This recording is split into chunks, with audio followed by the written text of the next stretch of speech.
1, 2, 3.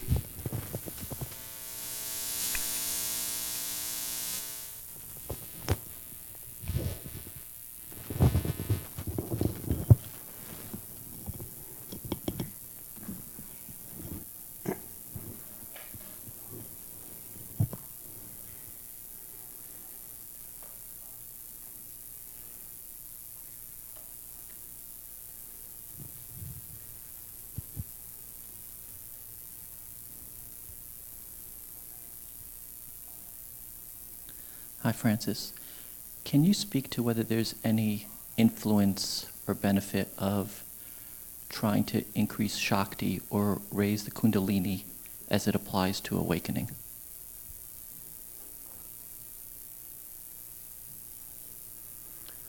Well,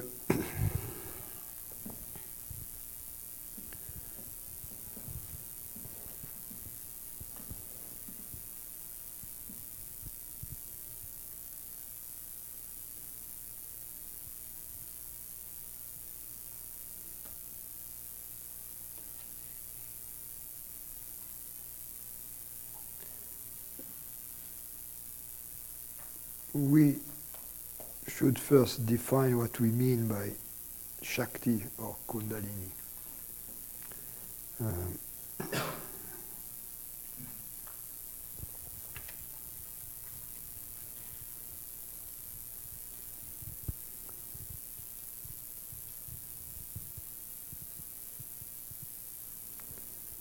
It's a very vast topic, and the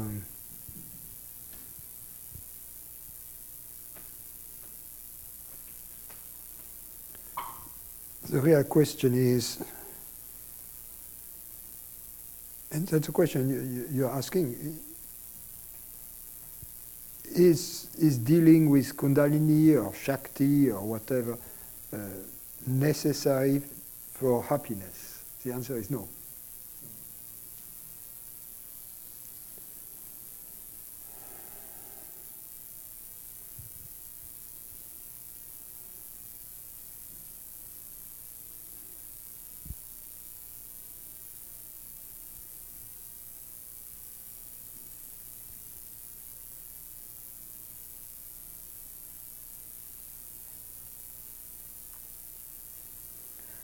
We have to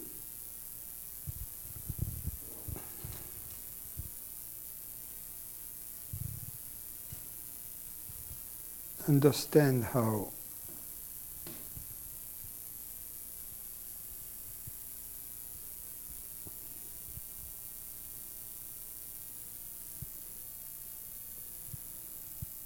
first, this notion of Shakti and Kundalini belong to the progressive path,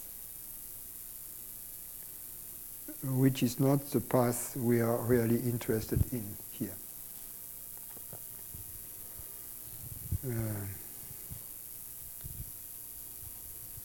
The moment we have entered the direct path, it's a waste of time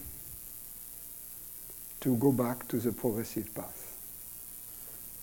If you will, the metaphor that I could use for this is the following. Take an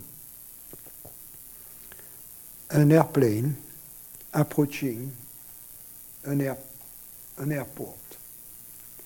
And there are all kinds of paths for the various planes approaching this airport to navigate, to meander, depending where they come from, and what the status is. The air controller and the tower at the airport will put them on some holding patterns, etc.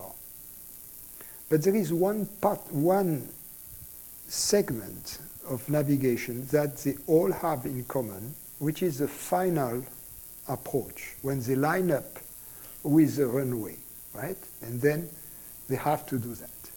Just before landing, they had to do a last turn and to line up with the runway in order to land. So in this metaphor, the direct path if you will, is that which takes place after this last turn. It's the direct approach. Now, all the various other paths have to end up at some point with a direct path. Now, if you are already on the direct path, I mean, your landing gear is down, your flaps are down, you are just on your glide, on the ILS, and you are just fine. There is no point, putting the landing gear back up, the flaps, and doing one more turn. You see what I mean? Thank you. Now, regarding Kundalini, I think that the best understanding of the Kundalini is this. I mean, in the tradition, is to take it on a symbolic level. The story goes that the energy that originate from the source flow down through two main channels, Ida and Pingala. And then they kind of get lost into all kinds of, in a network of nadi, of capillaries, if you will. And symbolically, that would represent the situation in ignorance, in which the energy, instead of being directed towards the truth, towards our true nature, is directed towards the objects. And of course, the objects are in infinite numbers. And so there is a multiplicity of desires, as many as those nadis, through which the energy, or towards which the energy flows. Now, at some point, there is a conversion that takes place. And that's what conversion means. It means to take everything together and to turn it around. There is a conversion of this energy that was flowing through all these nadis, symbolically, in infinite number, which is symbolically represents the multiplicity of objects. And there is a 180-degree shift that takes place in which all this, the energy is reoriented towards one single channel, the central channel called Sushumna, right? The central channel, which symbolically represents what takes place when we fall in love with truth. When the energy of love, that was of desire, the energy of desire is love, that was directed towards the object, all of a sudden gets redirected towards our true nature, which symbolically is represented by the last chakra, which is not in the body, symbolically above the head, but outside the head, symbolically meaning not of the body, not in the body. And this conversion, of course, is instantaneous. All of a sudden, all the chakras on the path are pierced with this. And the Kundalini is a goddess. In ignorance, she is asleep in the lower chakra, in the Mula chakra. And when this conversion happens, she awakens. That's symbolically the spiritual awakening, or the initiation, or the liberation. On the progressive path, the representation is different. Is that you proceed chakra by chakra.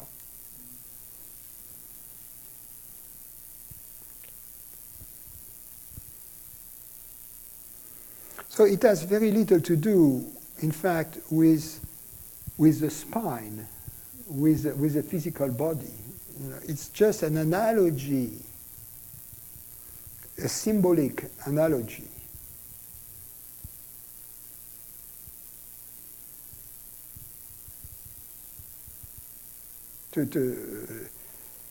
if you feel weird sensations in your spine, I would recommend one thing, is to consult a physician. You know?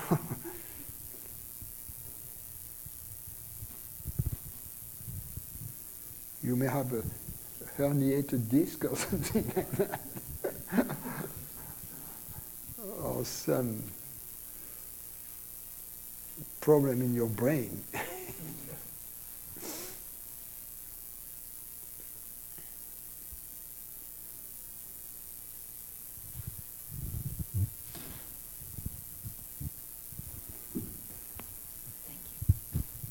Of course, by saying that,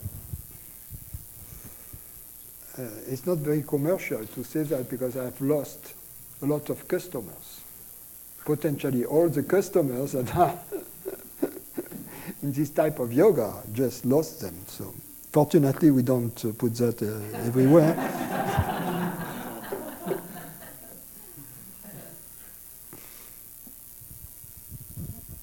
Yeah. Vicky, we use these terms appearing and disappearing so often, but does anything ever appear and disappear? Isn't it all seem to be this continuous thing as we talk from moment to moment? At one time I thought that that was one moment to the next moment, but isn't it really all one moment as it is all one continuous here, now? Well, that's a very good question. And it is both. There is both a continuity, a continuum, and there are also discontinuities. And that which is continuous is the presence, the consciousness. That which is not continuous are the perceptions. And let me give you an example so that you can really see what I mean by discontinuity. Let's take the discontinuity between two thoughts. Two thoughts in succession. Thought number one, I am in, I don't know, Shropshire. It's dark, it's cold, it's rainy, right? And I dream that I am on a beach in Morocco or in the south of Spain, you know, having a martini, right? And lying in the sun. That's thought number one. I picture myself on the beach in the south of Spain, right? And all of a sudden, I realize what I am doing. I say, what are you doing? You are just daydreaming, you know. Go back to do whatever you have to do. That's thought number two. So there's thought number one, thought number two. Obviously, thought number two is not the continuation of thought number one. Are you following me? But could it be a result of thought number one? It takes into account thought number one, because the way we formulate thought number two is a formulation of an experience. And this formulation goes, I just became aware that I was daydreaming. Right? That's the formulation of the experience that just took place. Now, while I was daydreaming, I wasn't aware that I was daydreaming. You're following me? Yeah. In order to, the moment I became aware that I was daydreaming, I wasn't daydreaming any longer, right? Therefore, at that moment, daydreaming had stopped. Right? Therefore, at that moment, thought number one had stopped. Thought number one was the daydreaming. Thought number one had stopped. Thought number two, the formulation had not begun yet. Because in order to be able to formulate, I just became aware that I was daydreaming, a prerequisite was that this becoming aware, this experience, took place, right? So obviously, that, if you will, is evidence of a discontinuity, of a gap between thought number one and thought number two. But isn't both of these thoughts in you? Yes, I, as consciousness, am the link, the continuum, which stands under, therefore understands, both thought number one and thought number two. In the Indian tradition, there have this traditional image of the thread that establishes a continuity among the pearls of the necklace. Right?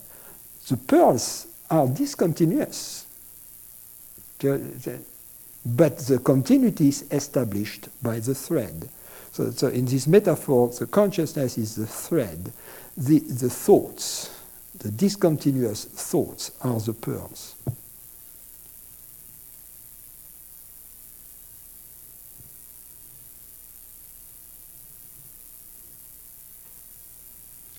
The same go for appearing and disappearing. Right. Because, of course, thought number one had to disappear for this understanding to take place, this realization. I became aware that I was daydreaming. And that's an example of understanding, but if you take any case of understanding, the thought that we understand has to cease to exist as we understand it. Can you explain that? The thought we understand, let's take a joke, my classical joke about the Pope in a foreign country. Why does the Pope kiss the tarmac when his plane lands on foreign soil? The answer is you would do the same if you flew Alitalia. Okay. Is that Pope Francis? All popes. All popes.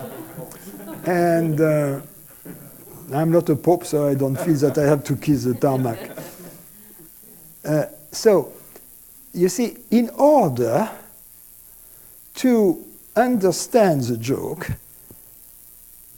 you have to listen to the joke up until the end of the punchline, right? And then you have to see the joke in your mind, to think it up until the punchline. Otherwise, there is no joke, right? Up until the last word, Alitalia, there is no joke, right? It's Alitalia that makes it fun, right? So up until that moment, you don't know where I am going with the joke. You have to wait Alitalia, and then you have to wait 1 second, 10 minutes, whatever. And all of a sudden, bingo, And then, after that, there is the laughter, right? So the laughter is like thought number two, it's a formulation of the understanding of the joke.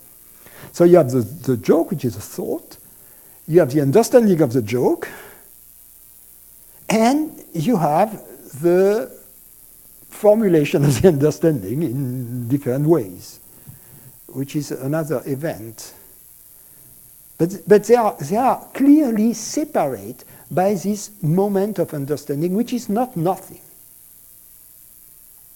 And significantly, I mean, the way we express things is never by chance.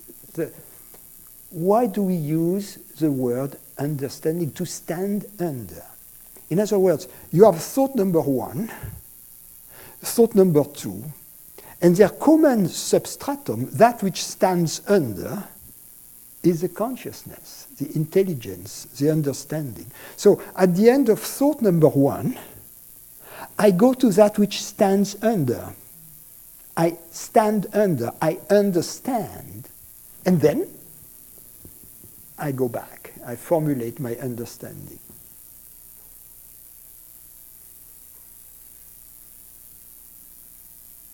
Could you also say that that joke is now in me? In me,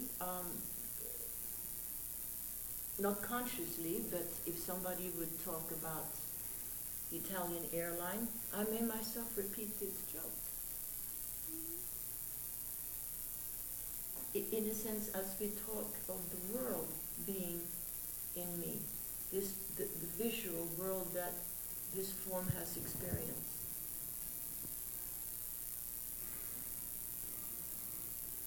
I don't see how that which you are saying relates to your initial question about continuity or discontinuity, which I thought I had answered by saying that there is continuity as the perceiver and discontinuity in that which is perceived. So how does... I will explain that, because in this meditation we had, which is a very deep meditation for me, images would come. The last one was, for example, just a sudden sadness. And I thought, where is this coming from? I am sitting there in bliss, and all of a sudden, boom, there is this sadness. So all of these must be in me, and then being expressed through this meditation. Because I asked myself, where's that coming from? I can remember one time I was also in this, just for a better way of saying it, in a kind of bliss, and there was a knock on the door, and there were two innocent girls who wanted to sell you a religion. I think it was, former Mormonism, seven saints. Seventh-day Adventist. Yeah, exactly. So I'm a teacher of religion. I can't tell you, I went from bliss into, let me tell you, blah, blah, blah, blah, blah, blah, blah, blah. I could see the face of these girls just were taken aback, all this aggressive, just boom, because I know something about Mormonism, I teach it. And then when I finally closed the door, I said, where did that come from? I mean, where did that come from? I'm surprised of myself.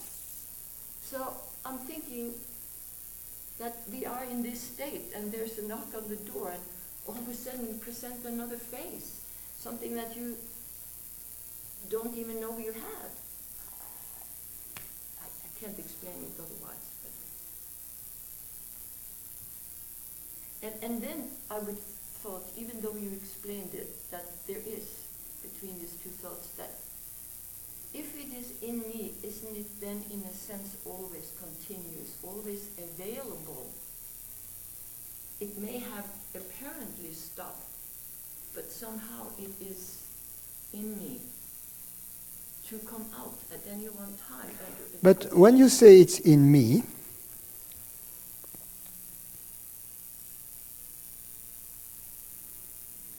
what do you mean by me? In this form. You mean in the body, in the mind?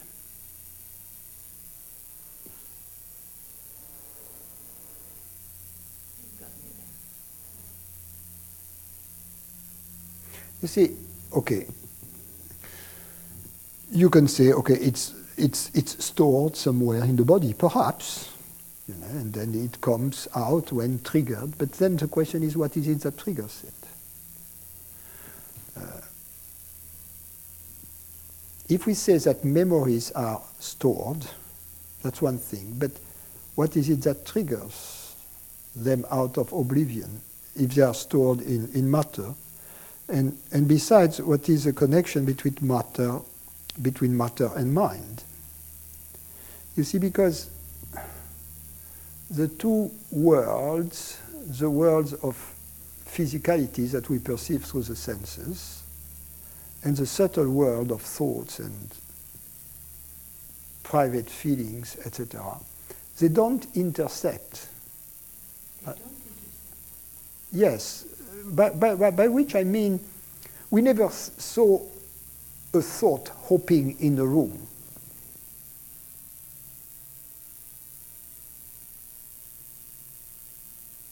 They don't. I will correct that later. But let's say as a first approximation, the world, the gross world and the subtle world, they don't have a common room. They don't have a space that they share in common.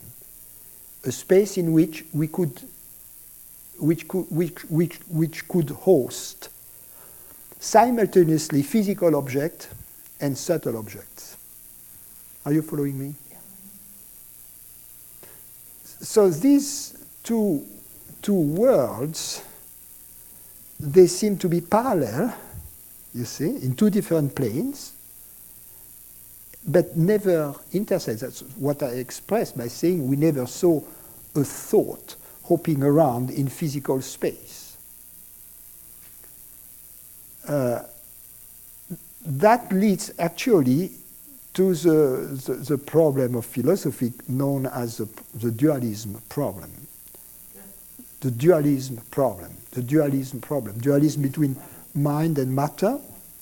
And because then the question that arises is, if these two realms don't intersect, how can we explain that mind has an impact over matter, and conversely, matter has an impact over mind? Mind has an impact over matter because I can decide to raise my arm, which is a thought, mind, and then follow up and raise my arm, matter, right? So mind controls matter. Conversely, I can smoke a big joint, matter, and observe some changes in the mind, right? So matter over mind. Or I get a big knock on the head and I see all kinds of things. So matter over mind. So obviously there is some intersection there, which is not in accordance with our feeling that they are. So then the possible explanations for that are, one, there is a materialist explanation that says, well, mind is just a byproduct of matter, therefore it goes only one way. That matter controls mind. The outcome of that is that there is no free will, for instance, right? No freedom at all. We are just automata, right? As minds. And the other explanation is the idealist explanation that says, oh, there is no matter really. Matter is made of mind. All there is mind. But there is one more explanation, which is non-dualism. They say, what mind and matter have both in common is consciousness. So that the correlations that we observe between mind and matter in this hypothesis find a nice explanation because they originate from a common cause, consciousness. Right? So then they intersect exactly in and as consciousness. That's where their intersection is. Can you then say that the personal, because I tried to formulate the question yesterday, that the personal and the impersonal always fluctuate? It seems to me, for me, it fluctuates into the impersonal and the personal, impersonal, consistently. And I'm very aware of both states. Yeah, but what is the fallacy with this representation is that it places both on an equal footing. On an equal footing, on an equal level. Whereas, in fact, the impersonal trumps the personal. The impersonal is the reality of the personal. The personal is an appearance within the impersonal, which is its essence, its substance.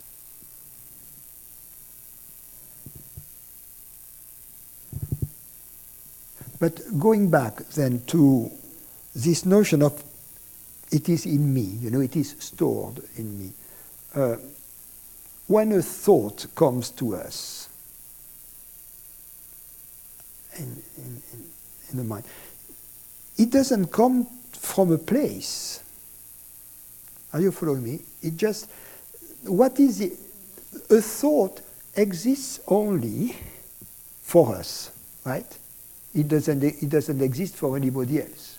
When we have a thought, we are the only, unless there is a telepathic experience, but in most cases, let's say, a thought exists only for us, right? So, before we perceive a thought, what kind of existence did this thought have? For whom did it exist? Obviously, it didn't exist either for someone else, nor for us, right? Before we perceived it, or after its perception. So simply, we have to acknowledge the fact that a thought exists only while it is being perceived, right? And what kind of existence does it have since before the thought was perceived, there was consciousness. During the existence of the thought, there is consciousness. After the existence of that thought, there is consciousness. So that tells us that consciousness is a prerequisite for the existence of a thought. But the existence of a thought is not a prerequisite for the existence of consciousness. I could have a different bodily sensation than this specific thought. So this specific thought, its true nature is consciousness. You see? So in fact, we don't perceive thoughts. When we believe that we are perceiving a thought, we are only perceiving consciousness. So really, our experience at any given moment is the experience of consciousness and only of consciousness. We don't perceive thoughts. You see, that's an interesting regression. It goes in two steps. I mean, it's a sage, Atmananda, who explained it very clearly, I think, the first time. And it's very brilliant. Ordinarily, we believe that we perceive objects. We believe, I perceive this camera, right? In other words, we believe that we perceive gross physical objects. Then we are told, wait a minute, you believe you perceive your camera, and you believe you perceive the camera, and you believe that Vicky also perceives the same camera. That's obviously not true, because if we could connect our brains, to a screen, one to Francis' brain and one to Vicky's brain, and if we could see on these two screens, side by side, what each of us perceives, it would be two different images, right? I would see this frontal view of this camera, you would see a side view of the camera. And perhaps what I see as black, you see it as red, and conversely, who knows? So these two screens will be kind of revelatory, but we know for certain that when we say, I, Francis, and Vicky, we perceive the camera, it's not true. What we truly perceive are two different perceptions. So it would be more accurate to say, instead of saying, because if we say we perceive the camera, the inference is that we perceive the same thing. And that's not true. It is not an accurate description of our experience, because we perceive two different things. We perceive two different perceptions. The camera is out there, but each of our perceptions is in here, right? And they are like a thought. They are not different from a thought. And nobody else perceives our perception unless there is some telepathic process, right? So what we have done, but in this first step, we have moved from the physical, which was a mistake, we never perceived the camera, to the subtle. All we perceive are subtle perceptions, which are like thoughts. And then the second step is the one I just mentioned. Now we take a thought, and we realize that, in fact, when we believe that we are perceiving a thought, we are not perceiving a thought. All we are perceiving is consciousness alone. So there is a double reduction from the physical to the subtle, then from the subtle to the actual experience of what we perceive, which is consciousness and only consciousness. So our experience is at all times, we perceive only one thing, which is consciousness. So could I then, as a thought turns into a thought, just to describe it, of anxiety, can I then think at that moment, no, this thought it's not real, it's consciousness playing a game, playing the game of anxiety, playing, you know what, it's difficult, but that's a very important question. Yes, but it's consciousness playing the game of being a separate mind, a separate body-mind. Yeah. And that, in turn, triggers anxiety. Perfect.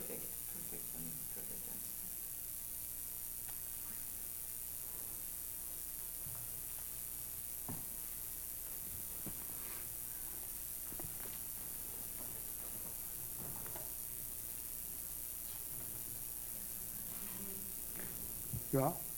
Holly, yes. So my question is about the unconscious, or what we're referring to as the unconscious. And I'm wondering if you would think about unconscious as just universal consciousness.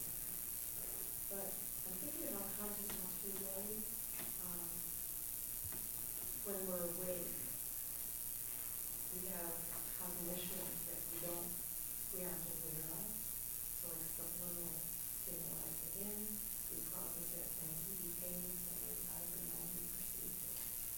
And that's waking unconscious. And then also sleeping unconscious cognitions, dreaming. So,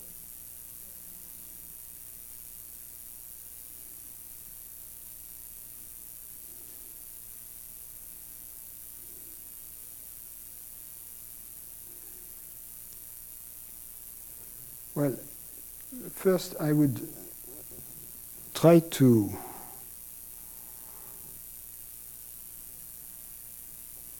be more surgical in the definition of unconscious, because there are potentially two definitions of it, which would be objectively unconscious or subjectively unconscious. Let me elaborate.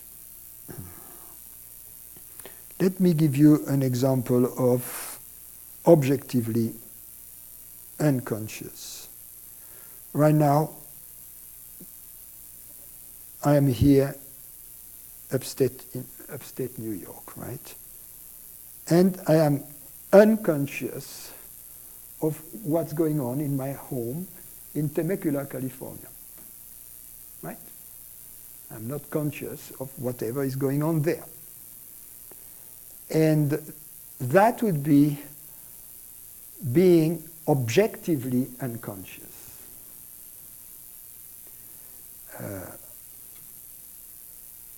With this definition, something which is unconscious is something I'm not conscious of, is therefore something that is not presented to consciousness. This camera may have recorded something being used by my wife, and I've not seen the scene. And then I play back the recording on the camera. At the moment when I play it back, I become conscious of the scene, right? Now replace this camera, which is a physical tool, by the perceiving apparatus and recording apparatus and memorizing apparatus of a body, of a human body. It is possible that this human body, through the senses, captures some information, records it somewhere, but I'm not conscious of it. And down the road, it is possible that at some point I become conscious of it. But I am not the body. The moment of, so it is still, it belongs still to this objective unconsciousness. Same thing, right? Because I haven't seen it yet. I don't know anything about it yet up until I can see it, I can be aware of it. Such is the thing of a previous thought, or of a thought that was there, perhaps has been there for some time, but I wasn't conscious of it. And all of a sudden I perceive it. At that moment, I am conscious of it, right? It may be a thought. I may have had a similar thought in the past. At the time when I had the thought, I was conscious of it. I was objectively conscious of it. Then when the thought vanishes, I am not conscious of it. When the thought comes back, I am again conscious of it. That's objective consciousness. Now, subjective consciousness is something different. And that is the answer that begs the following question. If I am not conscious of any object, am I still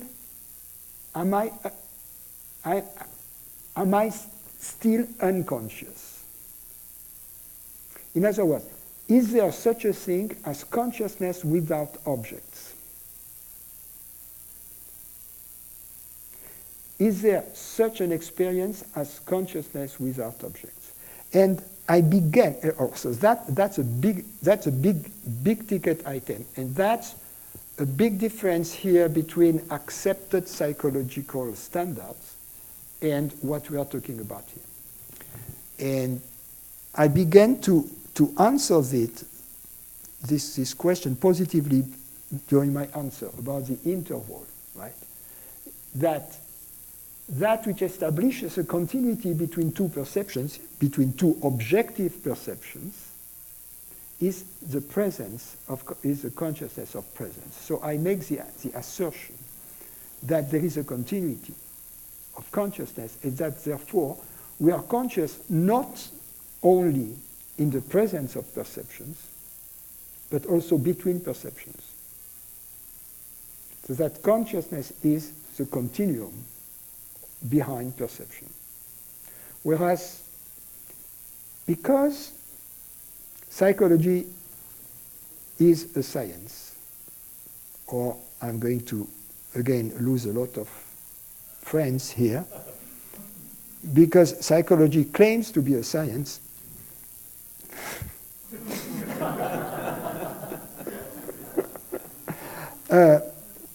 and science doesn't have an unlimited scope. The scope of science is limited by the rules of the scientific method. And the rules of the scientific method there are various rules. One is that it requires an interpersonal verification by peers, right? Peer review, we call it, right? Peer review means that if I claim that I saw someone walking on water, my making this claim doesn't make it a scientific fact. I need peer review. I need other scientists to have witnessed the same event so that it can become a scientific fact. So that's one of the restrictions of science. Science also takes into account only facts that can be reproduced in the laboratory.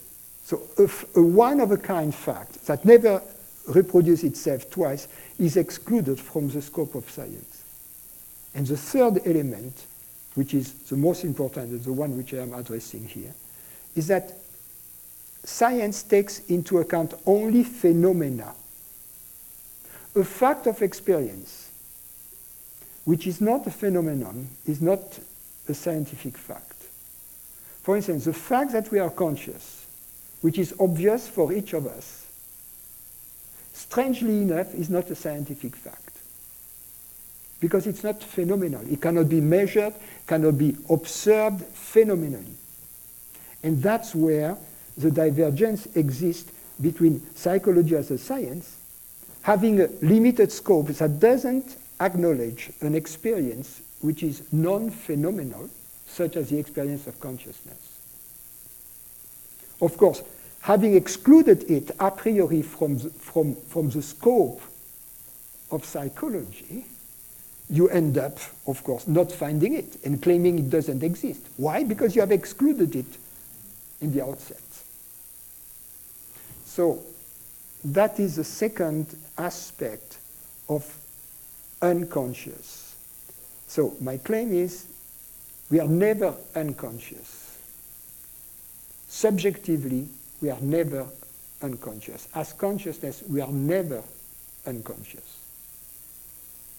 Objectively, yes. Between perceptions, we are unconscious.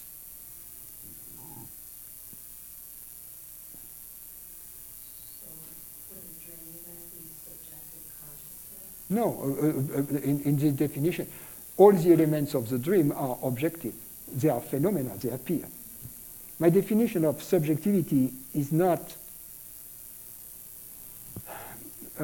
so it's a question of definition, right? Whatever is external, subjected to the intersubjective agreement, I call it physical, the physical world, right? And whatever is intimate, like feelings, thoughts, I don't call it subjective.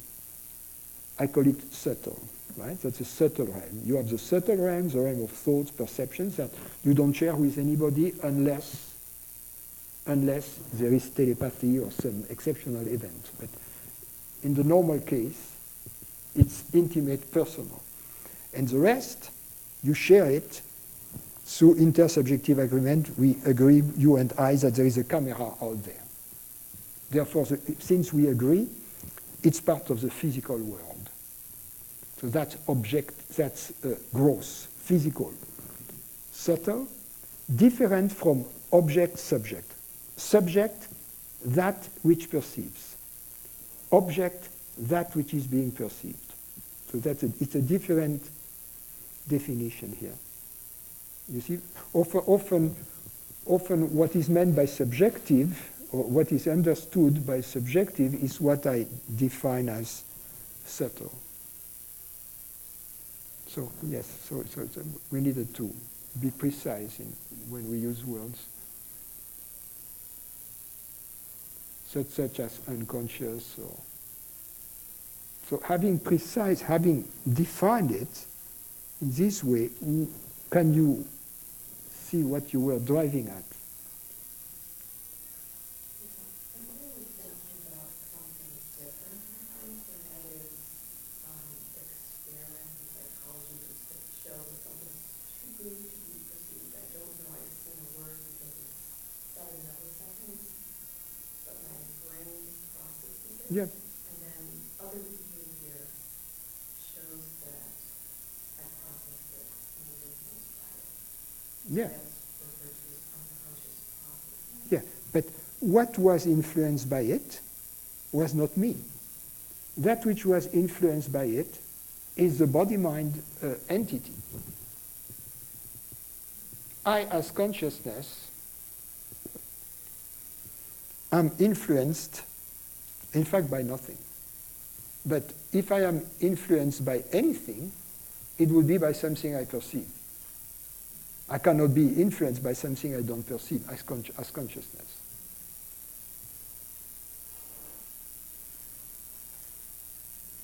Let me take let me take an analogy. You catch the flu. At the time when you get the viral package, right? The viral charge in the body, you are not aware of it, right? And 2 days down the road, your nose starts running. Then, all of a sudden, you say, oh, I caught the flu. But it is not until you can feel the effect of the flu that you, as consciousness, are influenced by it. Before that, it was subterranean. But obviously, you can say the body was affected by it, obviously, right? The body was affected by it. But consciousness wasn't yet.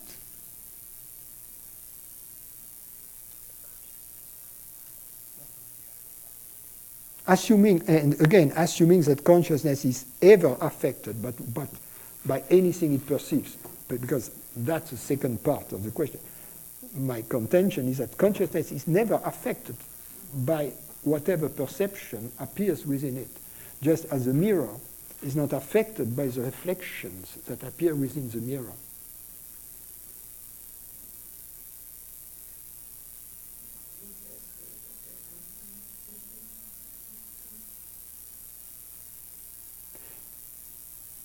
I understand it's a different way.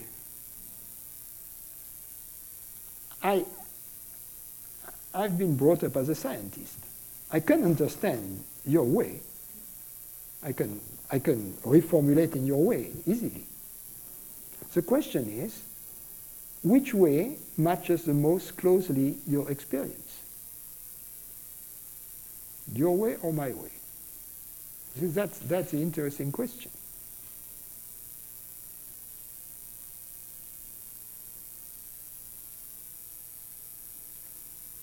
Another way to put it, one day I had, I was having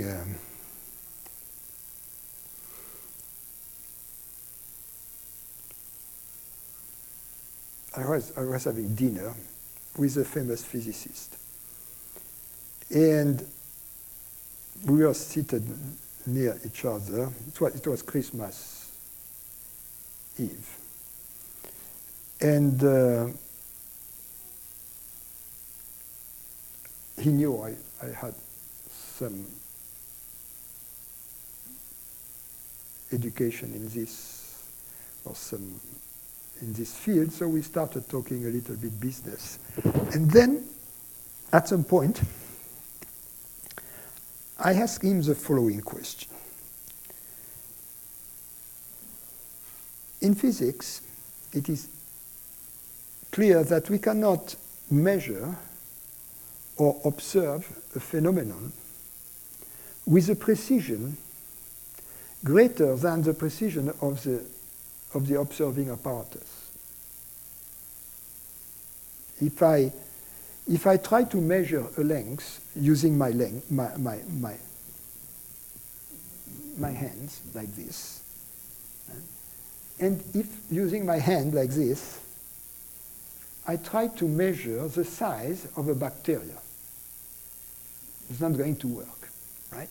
So that's the general idea, that in physics, the precision of our measurements is limited by the limits of the measuring apparatus. And therefore, whenever we conduct measurements, we first need to have a protocol in order to assess the precision of the measuring apparatus.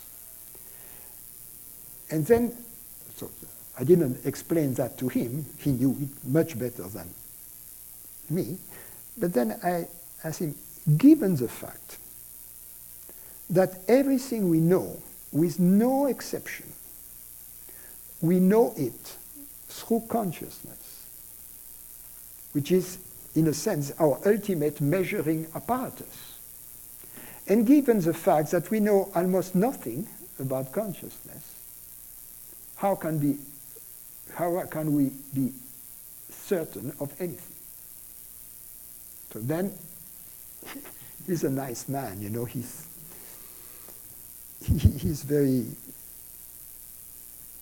he reflected. And then for the next year, whenever we would meet, he would speak of anything, but not of physics and not of philosophy.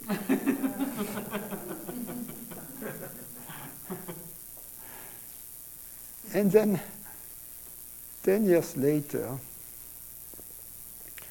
one day in Berkeley, he came to one of my talks. And then he said, you know, I don't have any objections to what you say. I agree with it. So he had gone a long way in the meantime. And that's this thing, that we assume that consciousness is an object, you see, and that it is subjected to all the requirements, whereas in fact you have no right to assume that consciousness is an object or that it is dependent upon objects. It doesn't correspond to our experience, in fact.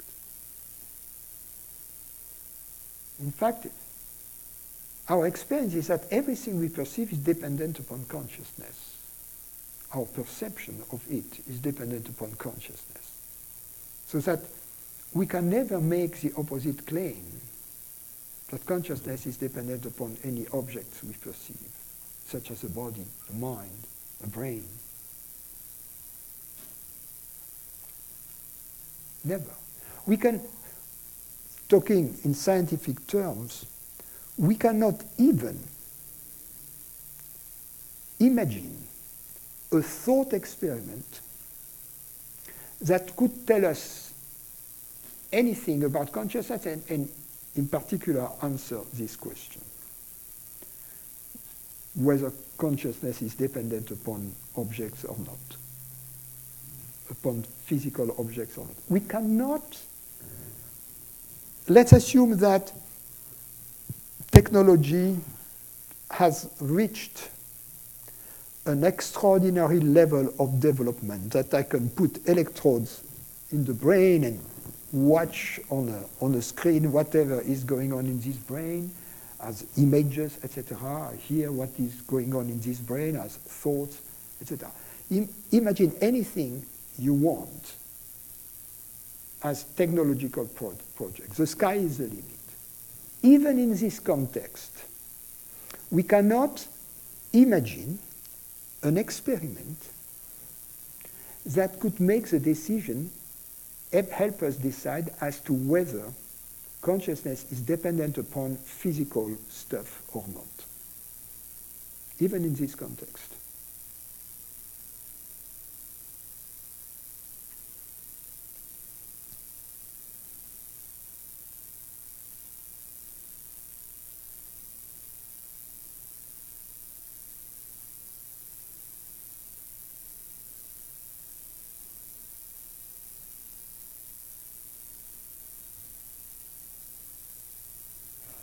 In your definition of consciousness as objective,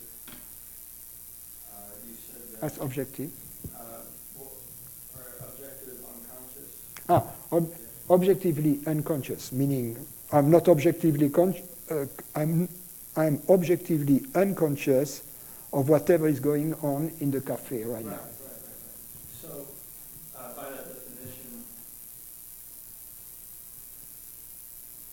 there are other body minds, assuming there are other body minds in the cafe, right? Yeah.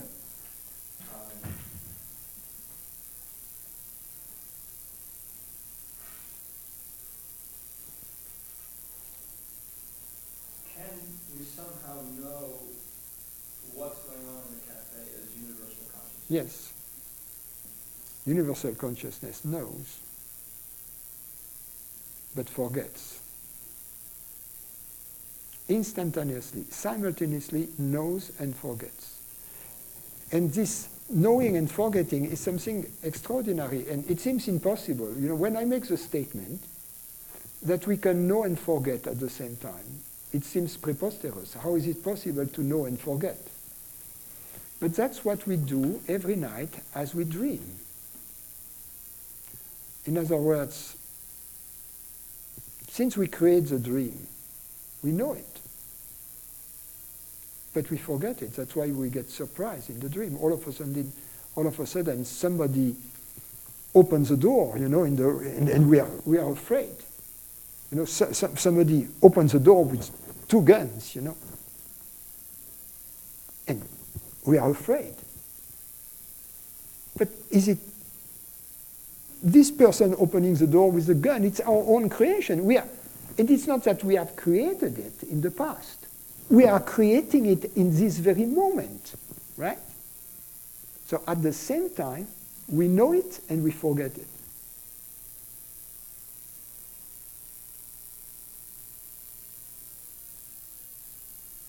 So it's just to give an example that things are not black and white the way we think they are. You know? By these normal rules of logic.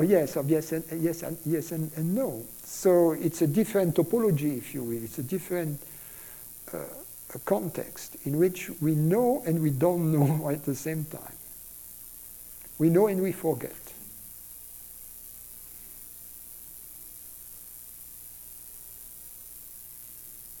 Because we choose to do so. And we choose to do so that we can play the game. Exactly as we choose to do so that we can enjoy the night dream. Would it be possible to choose otherwise? Choose not to forget? Yes, that's what we do during the waking dream. From moment to the next moment, we choose not to forget what has happened in the previous moment. At least as long as we are young enough.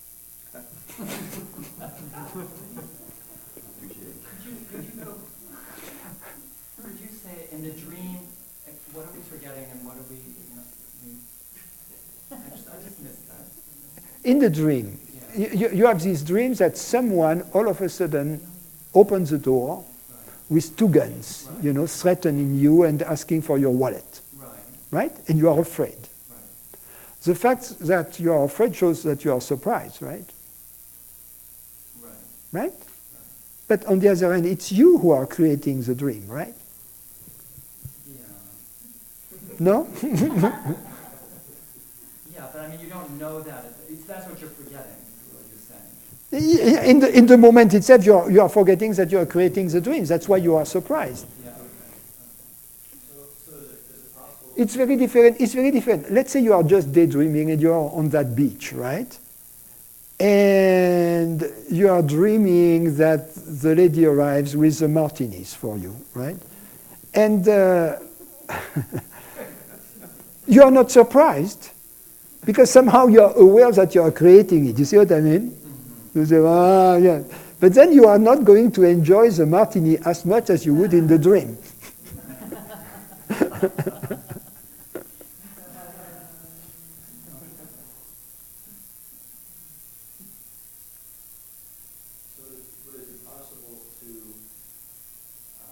Remember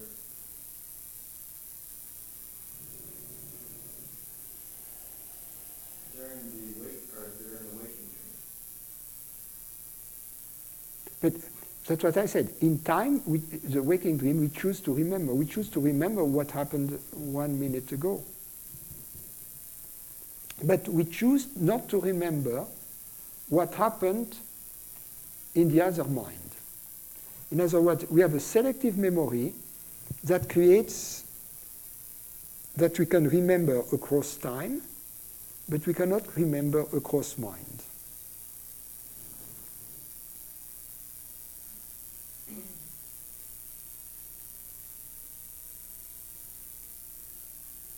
And it is because we have these memories that you can remember across time that we don't have any objections if I say it is the same consciousness which is hearing my words right now and who was aware of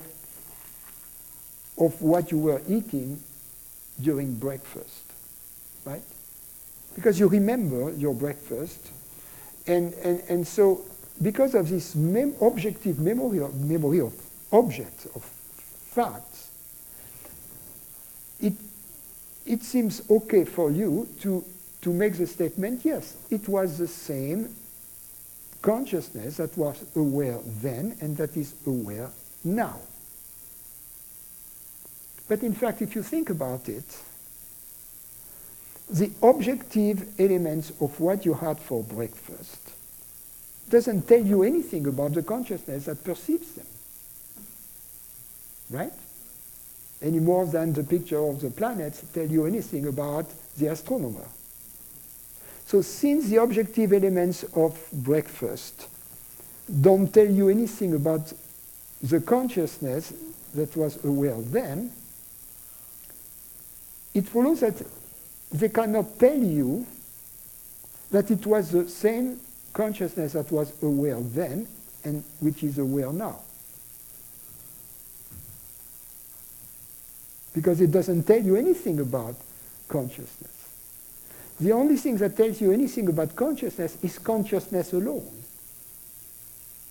And it is from the experience of consciousness alone, which has this feeling of continuity, that you say, yes, I have always been the same. But unfortunately,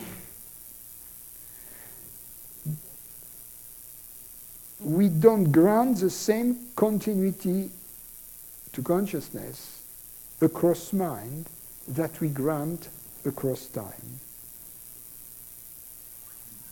But is that an available choice? Yes, yes. The only, because the reason why we don't grant the continuity is not because there is no continuity. It's because we have chosen to pretend there is no continuity across minds. It's a choice we have made. So that we can isolate, we can create an isolate mind, an isolate body mind, so that we can play the game of being a multiplicity of beings.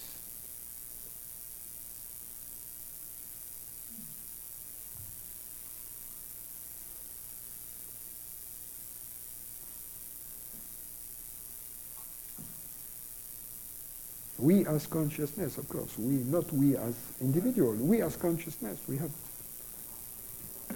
decided to play this game.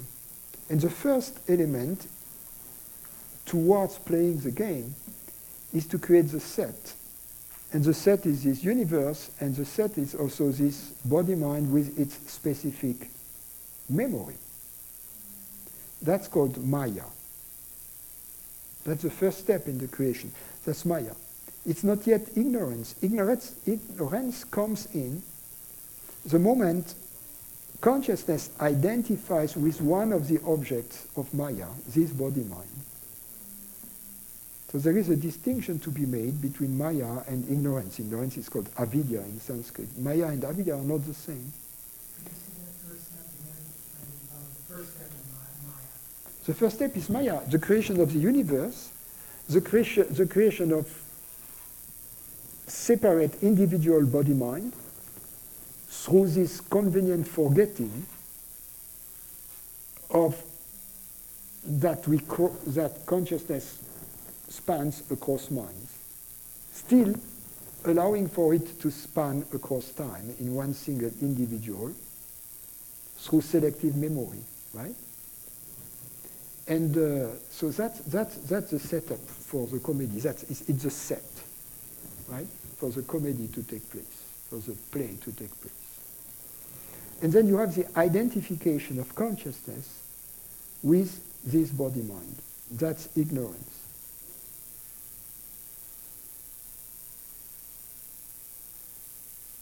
Is there a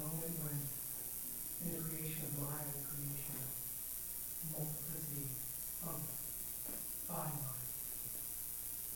Is there a moment when that awareness is aware across space? Simultaneous? This awareness is always aware across space. The awareness is always aware across space. But with the creation of Maya, it chooses not to, as in Maya, not to be aware across space. Because if it remained aware across space or across minds, as it remains aware across time, then there is no possibility for individuation. There is no possibility for ignorance. So there is no possibility for the game to be played. Just as for the dream, if I remain aware that I am creating this guy,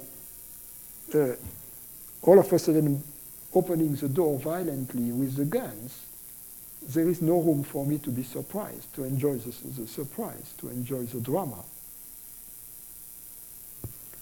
So there is a distinction to be made between Maya and ignorance, which is the identification of consciousness with Maya. That's important.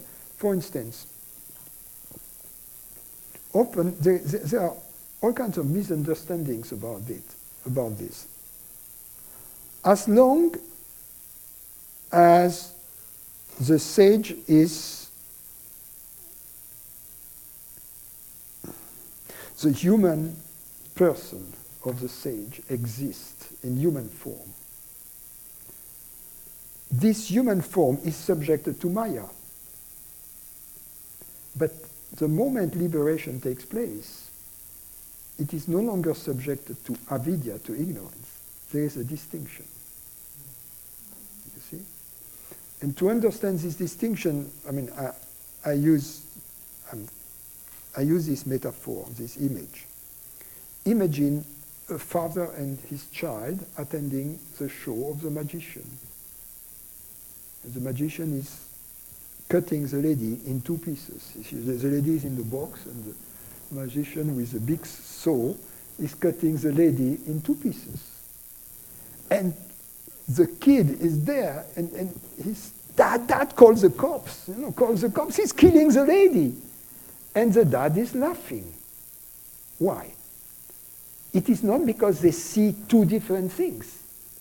They both see exactly the same thing. That's Maya.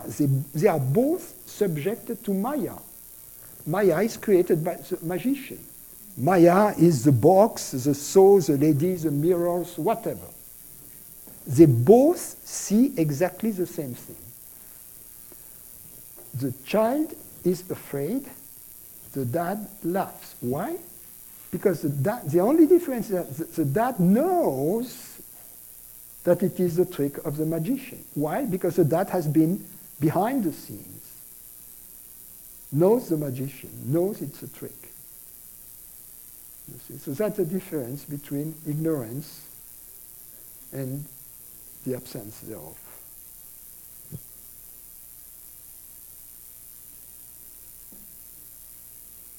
Now, there might be moments in which Maya is suspended. But the human mind is not designed to sustain these moments. These are moments of revelation. You can have a moment in which you are in a room like this, and you know, for each person sitting in this room, exactly why they sit in this room at this very moment.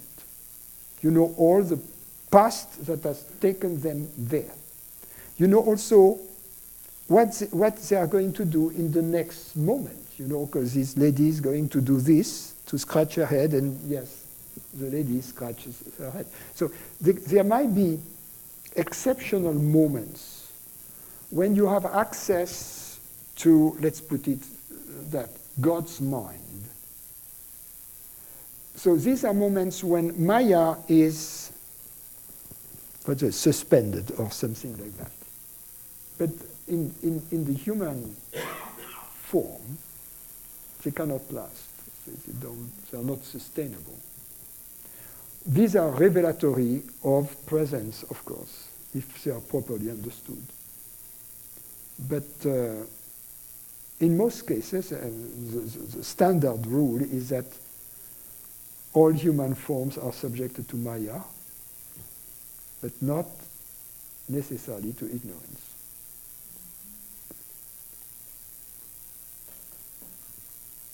Is Maya, under this understanding, even to one who is not subjected to ignorance? What?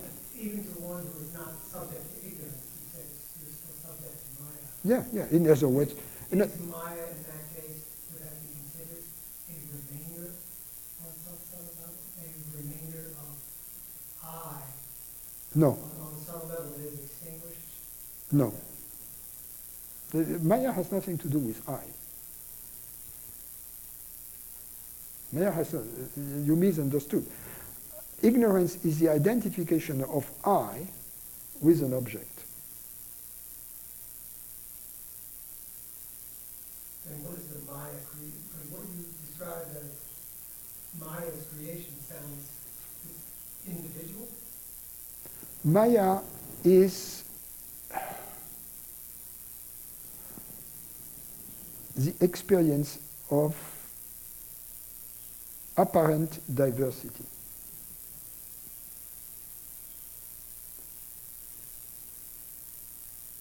Not just one, many. Many. Overarching? Maya is the appearance, is the also the appearance of time. It's the appearance of diversity. You cannot have it's the appearance of objects.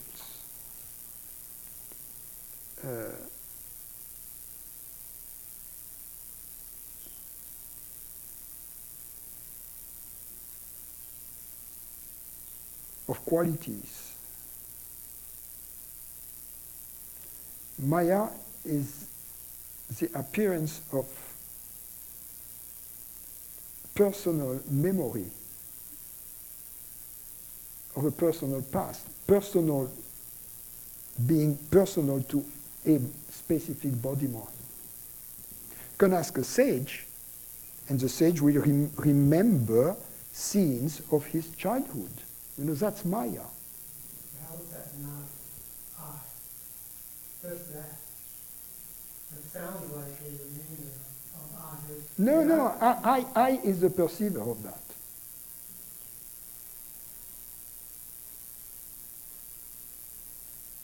It depends. It depends how you define I.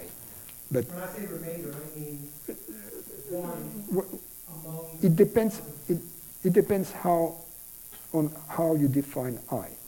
If you define I as something perceived, that you are defining it differently from the way I define it. I define I as that which perceives, right? So, therefore, nothing, any difference, differentiation or whatever, within the field of perceived, of perception, never touches I. So it doesn't tell us anything about I.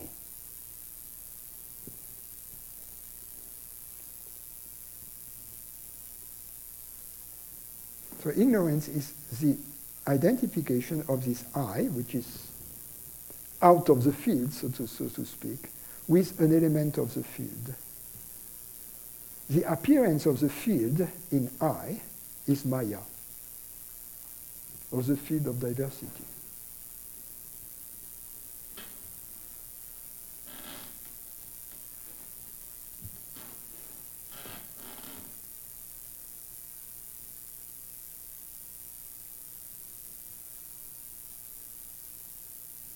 The way you're using it sounds like a personal diversity. That there is a vantage point as you are, at least as I'm understanding the use of Maya, there's a specificity about not just a multiplicity. It's specific. And this sounds like, to me, a remainder of a personal identification. It's not just an overarching view of a multiplicity of appearing. It's already personal, the way I'm hearing it.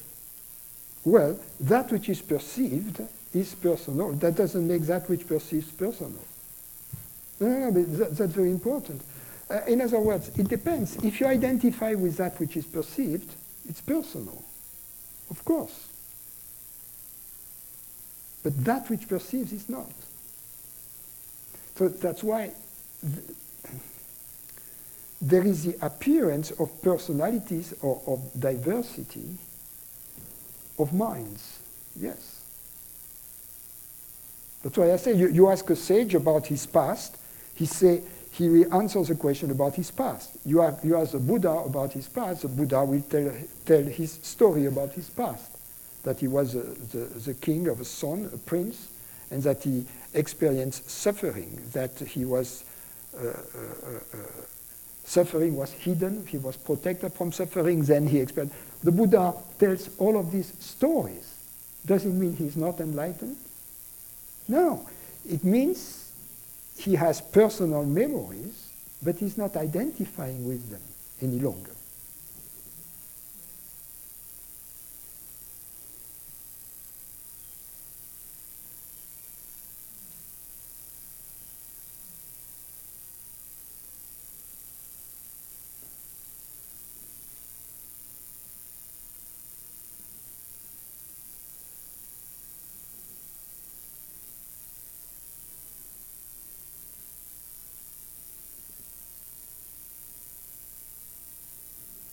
The answer to the point that you are not, that is not clear for you yet, will be clarified when you make a clear distinction between that which perceives and that which is perceived.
My question is about surprise.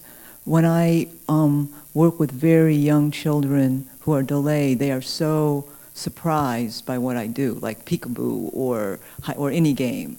And then when adults say something's funny or they tell a joke, it's a surprise. So what is about, it's sort of like surprise is so, like even like if you have a car accident, and you're not aware of another car coming at you, it's a surprise, but there's some spark of something sparkly about it. What is that all about? It's because all of a sudden you are drawn back into your true nature. Yeah. Because something comes to a stop. And there is an interval. And the interval, your true nature kind of shines. When there's a stop. Yes. And that's why we enjoy traveling in a foreign country. Why? Mm-hmm. Because things are different. The people are different, they speak a different language, they eat different food, the streets look different. Right. So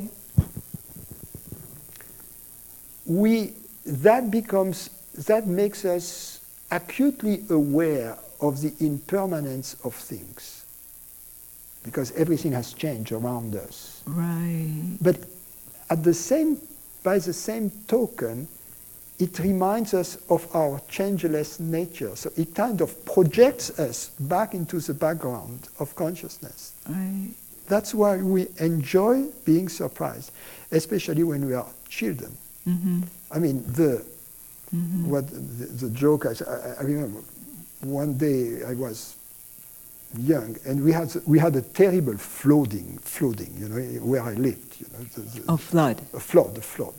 And the water came up to the second floor where we lived, up to the balcony, and it was a 12 or 14 foot ceiling, on the first floor, and it was kind of nice. You were there, and my parents were terrified, right. And I was, that's new, Right. You had the fire brigade in boats, walking by. I mean, passing by. Everything was different. They were bringing bread, for us to feed us. There was a big truck, a tanker that had been left there, and its tank was empty. So as the water rose, it started floating. Almost just, and there was a stream, almost hit the corner of the house, in which case we would all have collapsed in the water. My parents were like that, and I was wondering at these big trucks, becoming, all of a sudden becoming a boat. So that's, it's so exciting. The neighbor's house is in flame. Wow! An earthquake. Wow!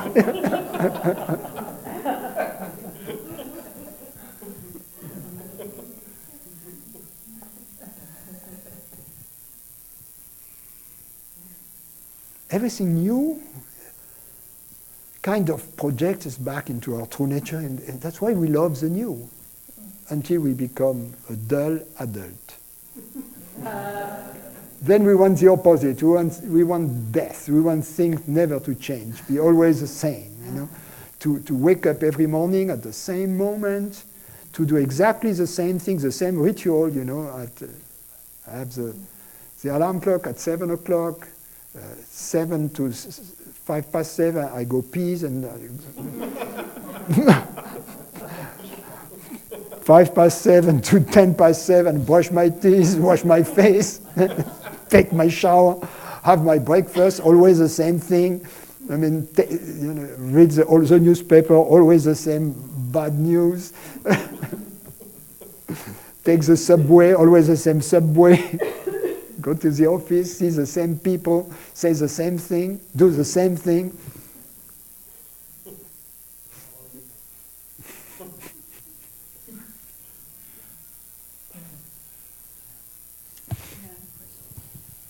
Krishnamurti talks about the center and the space around the center. Is that what you're referring to as what perceives and what is perceived? I don't know what he refers to by the center and the space around the center. I don't remember having read that. You remember that? Don't remember him saying that, and don't remember in which context. So I cannot answer that.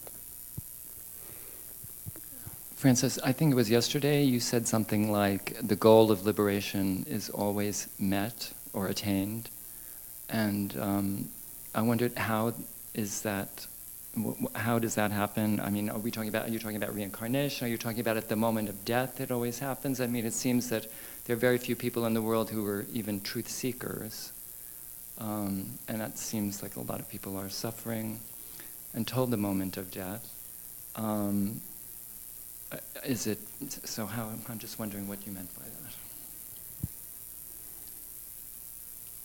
Or is the context not people? Is it that the context isn't people? That's just looking at it from the wrong way. Let's not worry.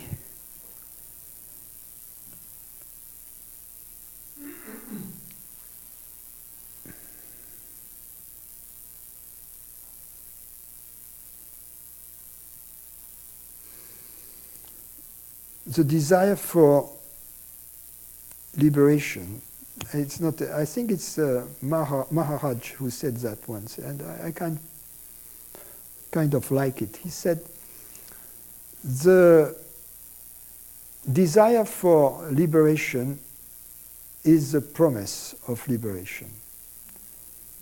And the meeting of the Guru is the certainty of it.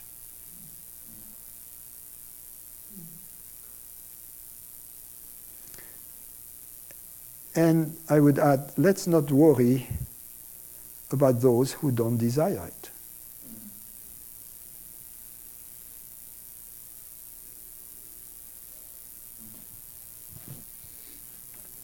We have to understand that this game is played by one single playwright, director, actor, being himself or herself also the audience. So it's a play of one.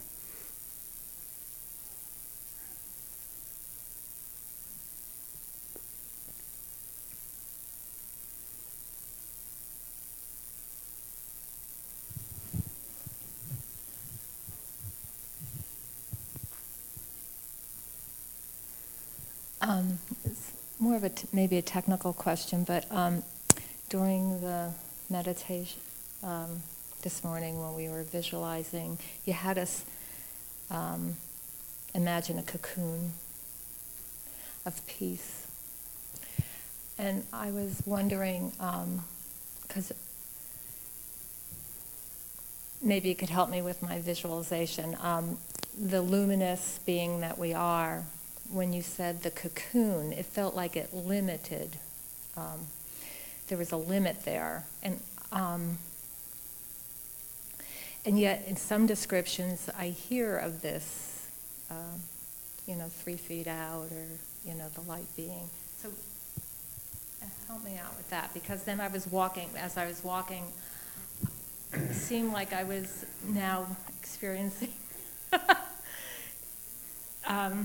I had a different experience, when I had that image, and then it felt like that was an image, and I kind of passed it off. Yes,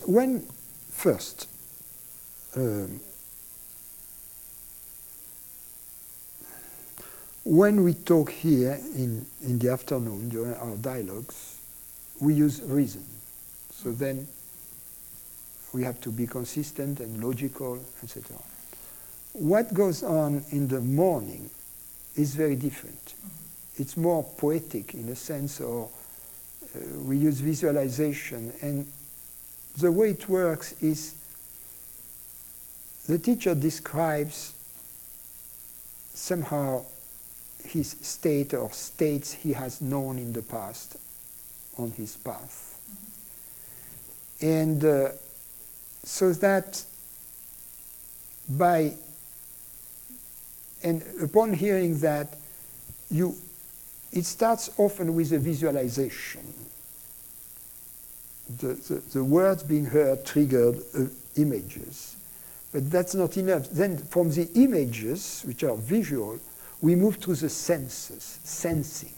And that's when and so the idea is that in this way we change the situation of the body, of the feeling, of the sensation, from one which is very constricted, very subjected to the feeling of being a separate consciousness, to one which is, in other words, you are given the keys to a state which eventually would become more natural, your natural state. So when you use the word transparent, then there's no cocoon. Yeah, but you have to take, that's why, you have to take the image at the moment when it is given. So when the cocoon is given to you, what does the cocoon do? What it enables you is to move already from here to there. And by the way, you can make the cocoon as big as you want. There's some yeah, you read about So you move from here to there, and that's the most difficult moment. Already to move from here to here is difficult. Much more difficult to move from here to here than to move from here to here. You see, that's a breeze. So that's why it doesn't matter. The size of the cocoon doesn't really matter.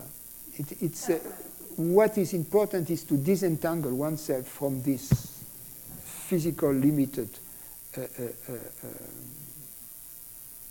projection we have of the body. But we cannot really judge these tools, these skillful means, using reason. That which matters is their efficiency in taking us close to our true nature. How do we judge that? Not necessarily during the session. Not during the session. During the session, all you can do is do your best to follow the suggestions that are being made.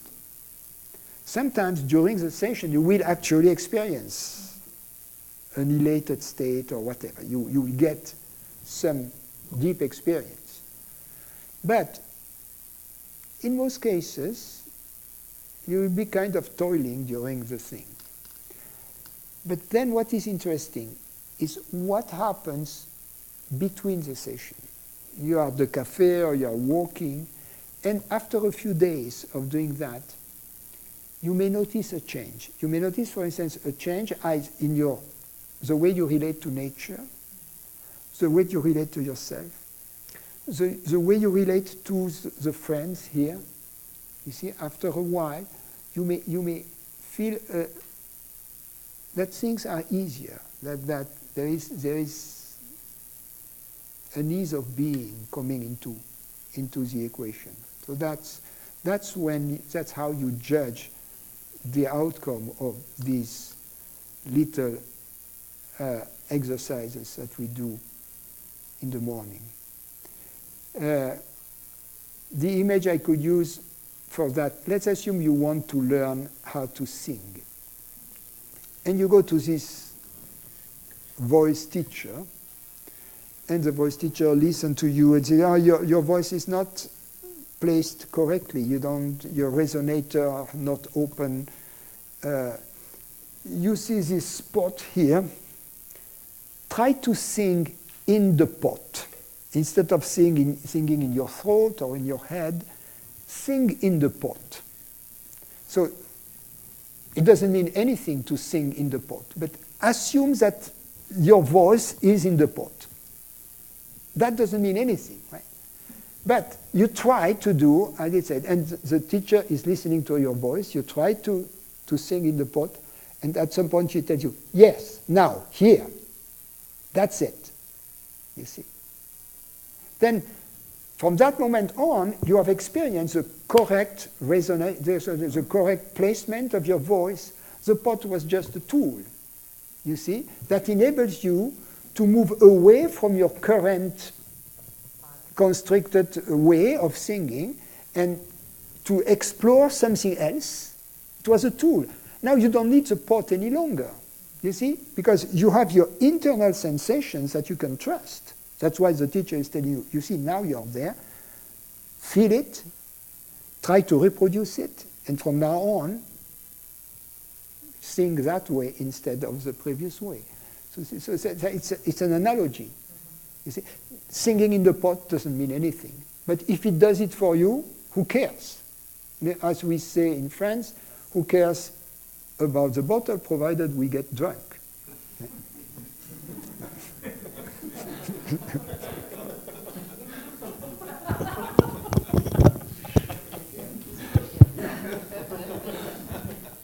Just a reminder that tonight is our talent night at 8 o'clock.